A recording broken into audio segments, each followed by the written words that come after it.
On today's episode of the Andres Segovia Show, we're taking a trip down memory lane. It's actually hard for me to believe that 2 years ago, I told my story of the transaction that almost killed me. I did it all in one sitting, but I had to break it up into 3 episodes because it is pretty lengthy. I just wanted to mention that this was something very personal of mine, and I kid you not when I say that this is the transaction that almost killed me. And I wanted to get out of it so bad. But I don't quit. When I commit myself to something, I see it through. And I hope this gives you some insight as to exactly what I mean by being put through a ringer and not backing down against all odds. So I hope you enjoy. This is part 1 of the transaction that almost killed me. You're listening to the Andres Segovia Show.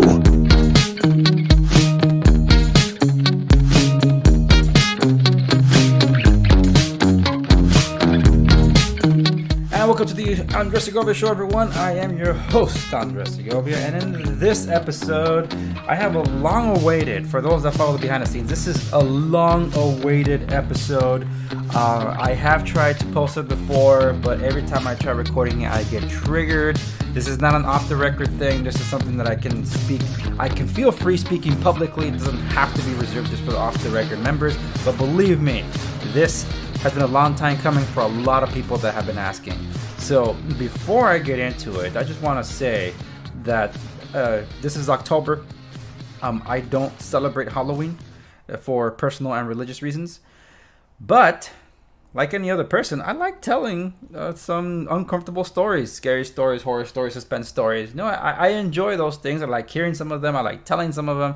You know, something that are true, something that are based on truth. You know, it's okay to feel all the emotional ranges in the human spectrum. It's okay. So I figured this is the season most people are more comfortable listening to ghost stories. Or scary stories. It's not going to be a ghost story. That's why I'm alluding to that, because I don't know what is it with some people, including some of the Christmas music. Some people will be sitting around the campfires telling ghost stories. I'm like, really? Christmas? That makes no sense. This season, the beginning of the holiday season, which kicks off with Halloween, it has this aura atmosphere in the air with autumn. That even going to the pumpkin patch. I took my kids to the pumpkin patch, and they kind of like were feeling a little scared. It's like, why are you feeling scared? And they said they don't know exactly. So I guess just some aura about the atmosphere around this time of year. It's beautiful to me, but most people like try to label it with some horror. So that's why you see some of these Halloween things start going up for these theme parks that are doing those Halloween themed mazes and all that. So I am not getting into any of that. I want to share with you the transaction that almost killed me.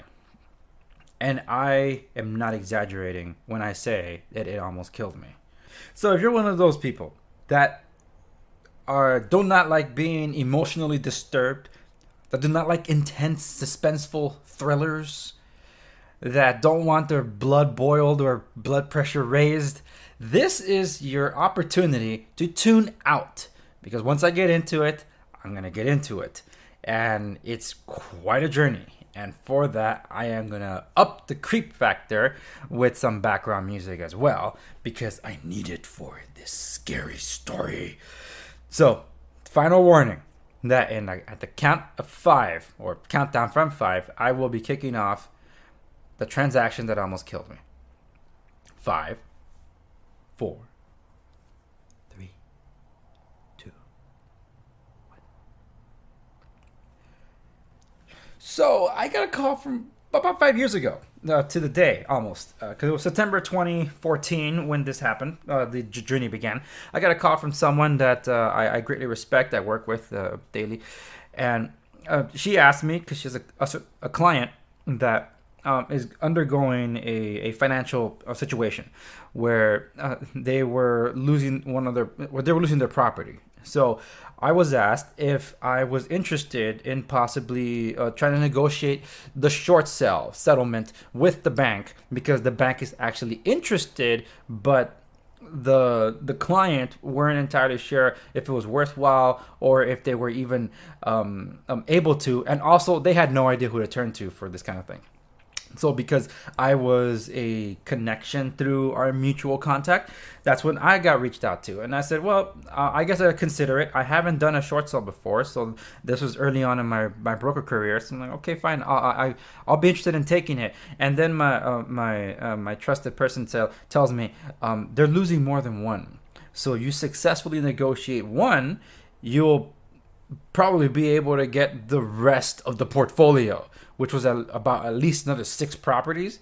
I'm like, wow, so this is a bit of a gold mine. So that was a bit of I guess the main draw, that there's possibly more business in store from just one client if I can successfully negotiate this one, because it's different banks, different mortgages, and it operates kind of similar, but the procedures could be a little different with what some of these banks are looking for, more particular, because we're talking about different clientele here. So in order for me to be able to talk to the bank, I need to first talk to the clients, the homeowners, and the homeowners will then connect me as their agent to the bank. So I made the call to the client. They were okay taking the call, but then because we're talking about financial stuff, about the situation, they were a little on guard about it, and I don't blame them. So when I expressed to them that this was a meeting that was being set up through our mutual contact, and they're like, okay, fine, meet us on this day. Like, okay, fine, we met on that day. So that day I go over, I meet up with them, I tell them that I was brought up to speed about the situation and that's happening, and that with their permission they gave our mutual contact the bank letter that was then shown to me to be able to basically get in contact with the bank if they permit me, because the letter said that they are willing to negotiate a short sale. The thing is that this was like the final letter to that effect, because apparently this has been going on for some time. The bank has been asking for a short sale for about a year, and the homeowners just they were basically letting it go to foreclosure, along with the rest of the sinking ship, because there was a lot of other property on that they were losing as well. Well, this was brought to my attention. I'm like, okay. So then I sat down with them. I explained to them the situation, and I actually pulled up my file so I could tell you my notes, because it just so happens that the bank that owned this particular mortgage was a bank that I had dealt with for many, many years through the construction side. And I communicated mostly with their assets management division in Utah. And from the construction side, I was very well versed on what happens after the foreclosure fact. So I called the bank from my own accord and asked them, hey, there's a possible short sale. I want to know what you guys would need in order to have a negotiation, and what would this even mean for the client. So I'm going to read to you the notes that I have prepared that I presented to the client. And the short sale will not appear on your credit. So that's if you successfully negotiate the short sale.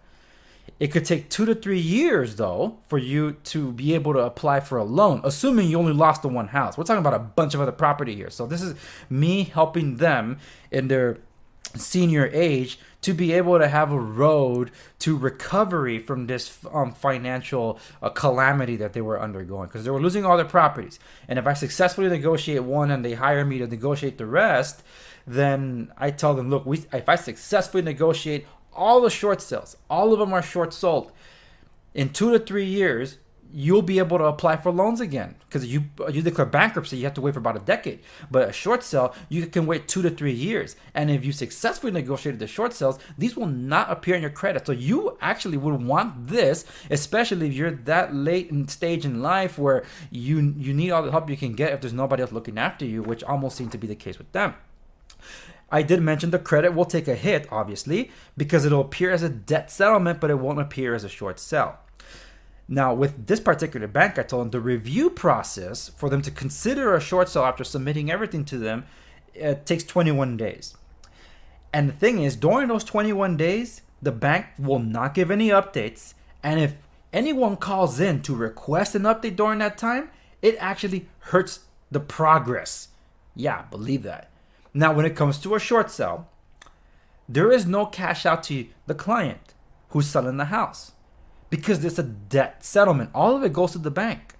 So I had to make that very clear to them in case they had any intentions of like, well, you're getting a commission out of this. Well, yeah, a commission because I am being hired, should I be hired, to provide a service that costs money.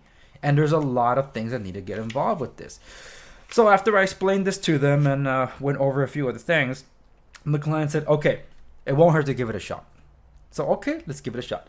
They signed over the listing agreement, a short sale listing agreement to me, and me being able to represent them so I could communicate with the bank so I could get the ball rolling. And I told them, look, in my situation, I have a leg up to get the bank to the table faster because I have a construction background. Therefore, I can get a bid from the construction company to be able to provide all the documentation that's necessary in the first go to the bank so they can immediately get a look-see as to what the asset is. Because first off, the bank is not even here. They're out of state. And what really helps, because I'm so used to reporting these things to asset managements, this is like this is after the foreclosure. So I'm basically able to give them an entire portfolio that they normally get after the fact beforehand. So I'm going to give them the pictures so they can see the property. I'm going to give them a repair report, a real repair report from a company that's actually on their approved vendors list. So they know they can actually rely on that estimate of repairs. And third, I was able to get a hold of a escrow company that specializes in short sales, because no escrow company is going to go do some legwork for you with the possibility of getting a deal. And I was able to get an escrow company that was able to play game with me because they understood how the process worked, that you need to get a lot of pre-prepped docs in order to get the bank to the table for them to even open an escrow. So an escrow company has to be willing to be able to work ahead of time. And I found one that did. So I'm like, okay, great. So I was able to get all that over to the bank. I did the inspection and everything. I'll get to what happened in the inspection in a moment. But the point is that I was able to gather everything up and send it to the bank. Now, every time they checked something was going wrong though. The bank was saying that there's some missing signatures, this is incomplete or whatever, and I had to go back to the escrow company and say, look, they say something's missing here. They're like, okay, so they just filled out a few more things. We got the settlement statement, this is called a HUD-1, and sent it back to them. And we waited because it's a 21-day process. Now, that's where we got to get to the process. First things first, though, I had to check the house. So when I was given the approval to be the real estate professional for the client, I got the address of the property, and it told me this is how you access it. I'm like, okay, so-and-so lives there. So, okay, who's so-and-so? Oh, they're a new tenant we just got in. Oh, a new tenant. Why is this a concern? Because they just signed a lease agreement with the new tenant, and they're losing their property. And one of the conditions for a short sale is for the property to be delivered vacant to the buyer. Like, oh crap. Then I knew, like, I have to start an eviction process. Like, let's see what happens. Let's see what I do. What can I do? There's possibly other options, and there was, but the point is that I have to go deliver the bad news to people I never met.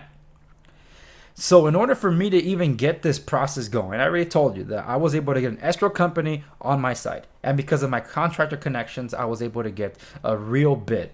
And because I had an inside knowledge with this particular bank, I had a better idea of how they worked, which is why they were enjoying working with me during the negotiation process, them being the bank. So I had to convince the client that begrudgingly said, okay, fine, let's do this.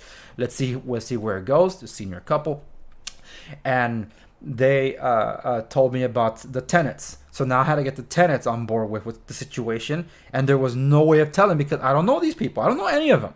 I don't know what they have exchanged, but I know that because they signed the lease in the past few months, this is not going to look good because they were not disclosed that the rent that they're paying is for a property that's going to foreclosure and will result with them on the street no matter what. So I'm like, oh man. So I forgot to turn on the creepy music. So here's the creepy music. Okay. So now this is where we get creepy. Yes, playing this creepy haunted house music. The house itself wasn't haunted, okay. So I show up at this property, knock on the door. Eventually, I didn't find anybody there, but eventually I have to return when somebody's around, and when somebody's around, I have to deliver some documents. So when they arrive, I'm like, oh hi, so and so, I am Andres from Marco Real Estate. I'm here to tell you that the client has put the property up for sale when we're currently negotiating with the bank. And the reason we're negotiating with the bank is because this notice is to inform you that this property is going into foreclosure, and I am beginning short sale negotiations with the bank to be able to stop that process so we can sell it. So in essence, we're racing against the clock here. And they looked at me with these eyes, this look in their eyes, this nice couple that had 3 children. Remember, this is September when I got the call about this. I start the proceedings in early October. They had already set up their Thanksgiving things. They were skipping Halloween altogether and setting up Thanksgiving. I'm like, my goodness, this is bad. And there were high emotions, and they told me they have no reason to cooperate. And I told them, yes, I understand. And of course, being contracted by the seller, they obviously have reason to believe that it's my fiduciary duty to the seller, and that therefore I have zero interest in the tenants, which isn't true, because especially as a property an investor in real estate income property. I'm already getting triggered. In real estate investment company income property, I deal with tenants all the time, including when I manage my family estate as well. So our motto is a happy tenant means they take care of the unit and we get timely payments, and that's what we have strived to do for more than 2 decades. So I understand that part. So I understood the plight of the tenants in this case. So I asked them, look, is it okay? Can I sit down with you and explain to you your options in the situation? So then we sat down. They told me we're not going to pay the rent anymore, or this and that. And I told them I understand your emotional state and whatever. What you decide to do between you and the owner is between the 2 of you. The situation we're faced with now is out of the control of the owner. This is the bank, the true owner of this property, because the client used a bank loan to pay for this property. Therefore, they don't have the say when it comes to the sale, but they are the vessel in which the bank can liquidate the property. So I am here to tell you what the bank is prepared to do for you in this situation, because one of the conditions required is that you vacate the premises. And of course, we're not going to vacate the premises. We've got into this lease and whatever, but we're not going to pay our rent and this and that. You know, that's all, again, whatever you decide to do between you and the property owner is between both of you. I'm here to tell you what the bank is prepared to offer you. We have they have an offer called Cash for Keys, that if they get your cooperation and you vacate the premises prior to the sale, they will pay you X amount of dollars for your exit. But that money cannot be exchanged until escrow closes. And that means you'd have to leave before the escrow closes. They're like, holy smokes, how do we know it's going to close? And I told them, you don't. I'm just being straight up with you. You don't. That's the reality of things, because different factors can weigh in as to what can happen to an escrow transaction. And I can't tell you here that I guarantee you that escrow is going to sell. I mean, escrow is going to close, because I can't speak for the cooperation of all parties. Because if only one party doesn't do their job, we won't be able to close escrow. But here's my commitment to you, the tenants, equally as is my commitment to the client that's hired me, and my commitment to the bank. I will close this deal no matter what. I was brought in as a favor by a friend of a mutual contact with the client that told me about the situation. And I said, I am willing to help. I even went to the bank, and the way I got the bank to the table was this: bank, I will do this for us, a lower commission than you're typically used to paying out. They're like, well, if that's the case, then let's talk. And that's how I was able to get the bank to the table.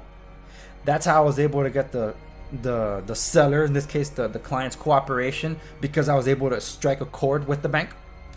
And the tenants, they warmed up to me. They understood they understood that I understood their plight, and they also understood that I was very serious in getting into this, because I made something very, very clear that's not understood by many people for some reason. I told them, and I, as a broker, you need to know, because most people believe that agents run away with people's money.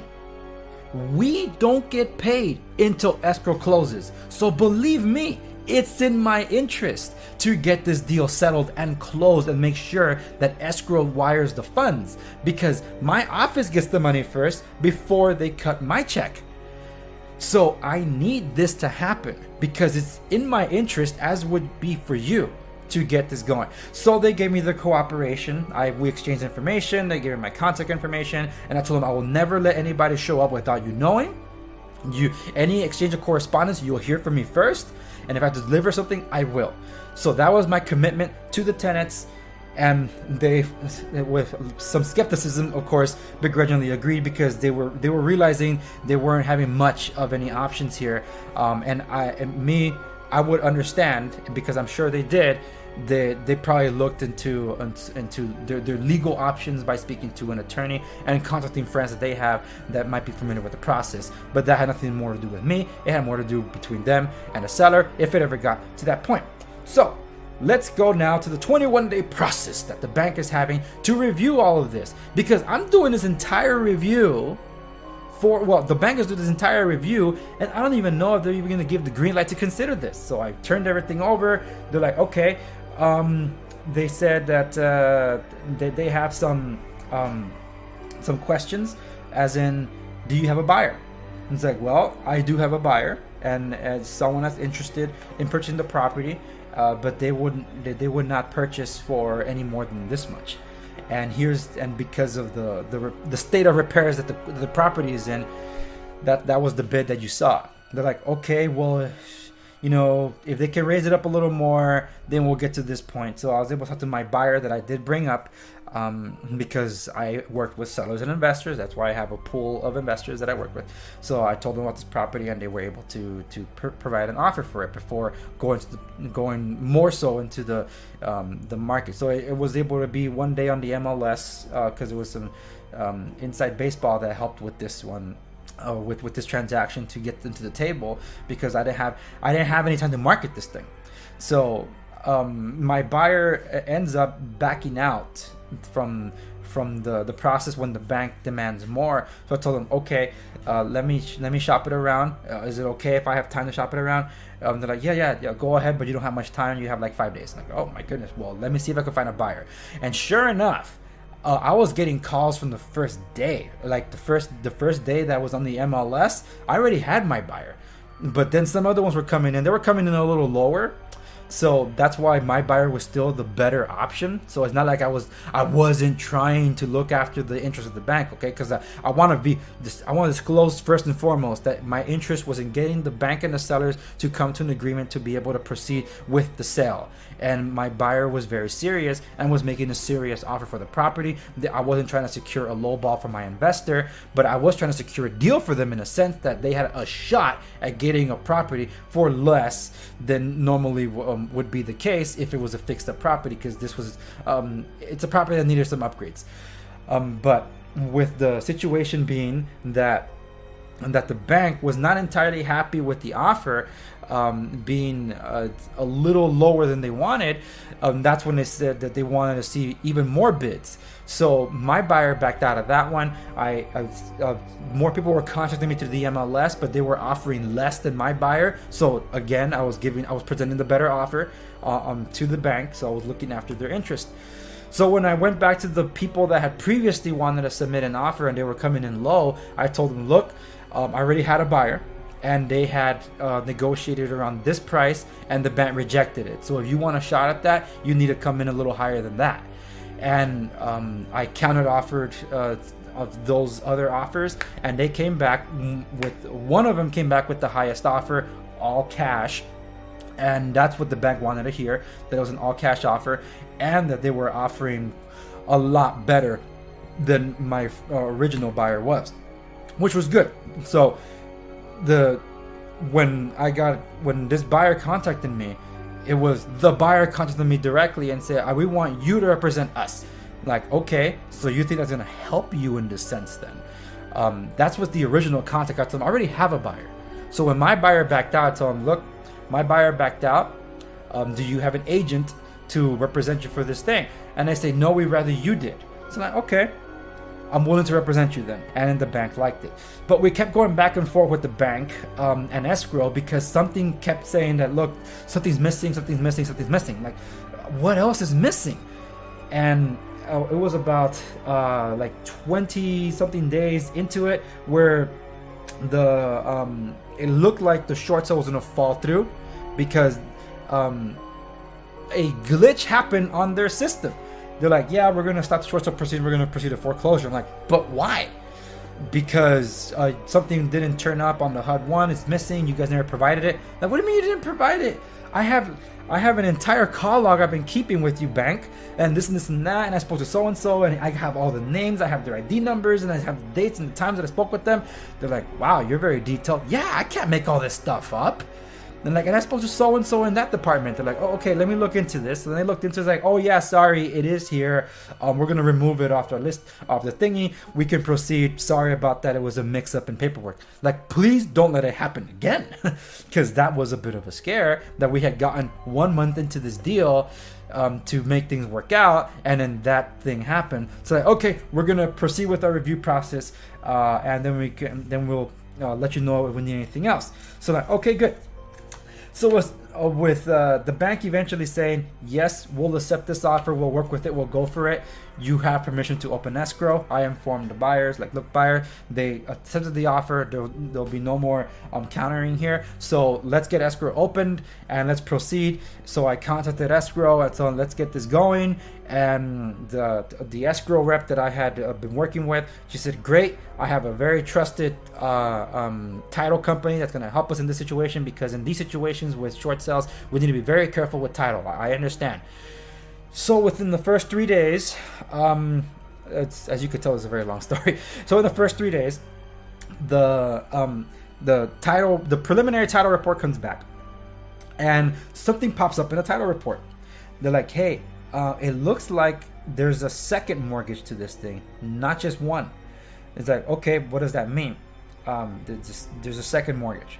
Yeah, okay, yeah, but what does it mean? It's like, well, what it means is that the current mortgage holder is the one you're negotiating with.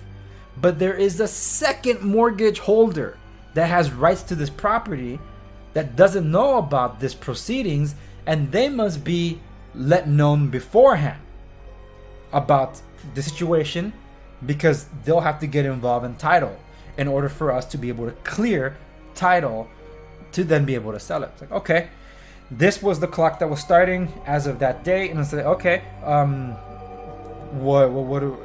look into it. I'll find out if they know anything. I'll talk to the client. So like, okay, I want to go talk to the client. It's like, hey, client, we got the preliminary title report back, and just something popped up. Do you have a second mortgage on this property? They're like, not to our knowledge.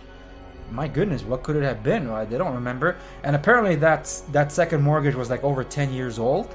So whatever it was, they don't even remember. They don't remember if they ever paid it off, because they don't remember any collections on it. So it's like there was just really nothing there. And Like, okay. I looked at the bank didn't exist anymore, so I contacted escrow and title, and I told them about the situation. They're like, okay, we'll just leave it alone. And the escrow told me, yeah, it's gonna be scratched off, so we won't have to worry about it. Like, okay, that's fine, because that's what supposedly the title rep had told the escrow officer. And I'm only conveying information here, people.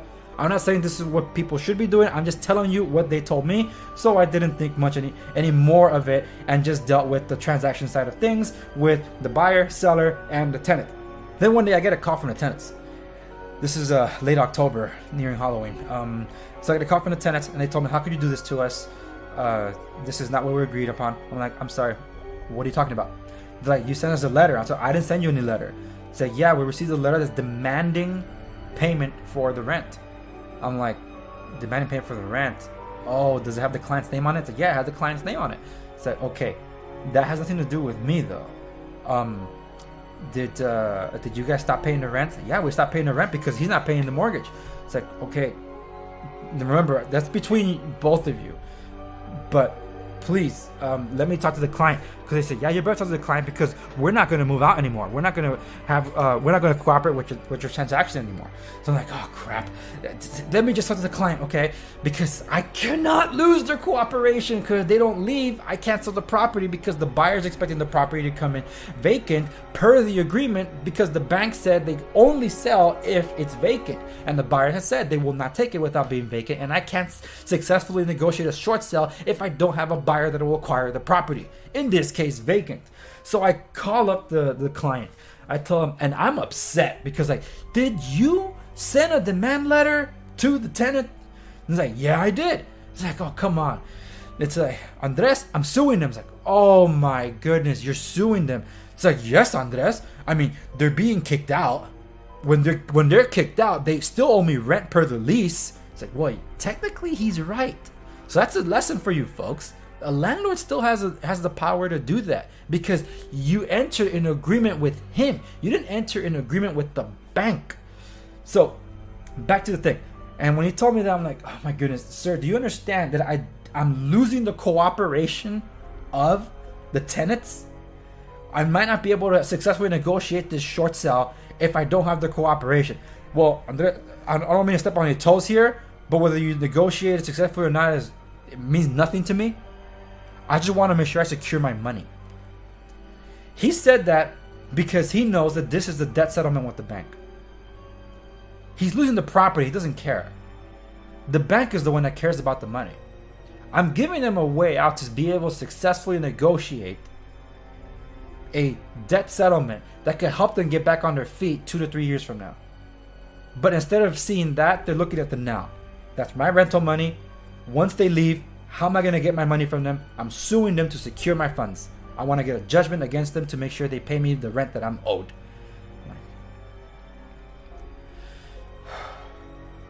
Sir, let me deal with this.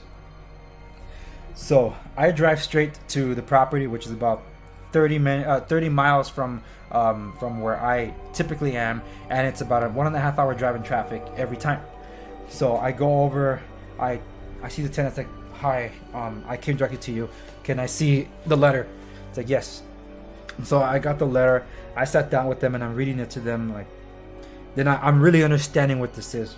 I'm like, folks, let me tell you, this letter is not just a demand letter for rent.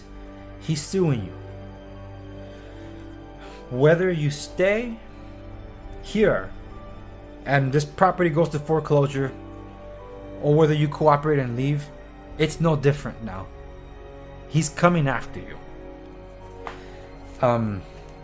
He says he wants to secure his money, and this is how he's securing it. He's suing you because you didn't pay him the rent, so he's suing you for the back rent and the future rent that's owed, etc., per the lease. And you're gonna need an attorney to fight this. And they didn't like hearing any of that, obviously. And I told them that, look, he's within his right. Just like you're in your right to understandably be emotionally disturbed and say you don't want to cooperate. If I were you, this is what I would do.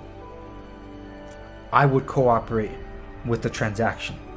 What you do with the owners is, again, I don't want to take any sides in this because I understand your plight and I also understand them. And legally, I'm bound to be in their interest, but I also understand what's happening here with you. You would want to be cooperating because now the money that the bank, not the owner, the bank is offering you, you're going to need it. You're going to need it for this case. And they told me to think about it. That they'll confer and let me know. So I'm so sorry about all this, I told them. This is just... I'm sorry. And because this episode is getting very, very long, I will pause it here for part 1 to leave you in suspense for part 2. And let you know how things conclude. So this wraps up this episode of the Andres Segovia Show. This tale of terror will continue in the next one. So until then, sleep well at night.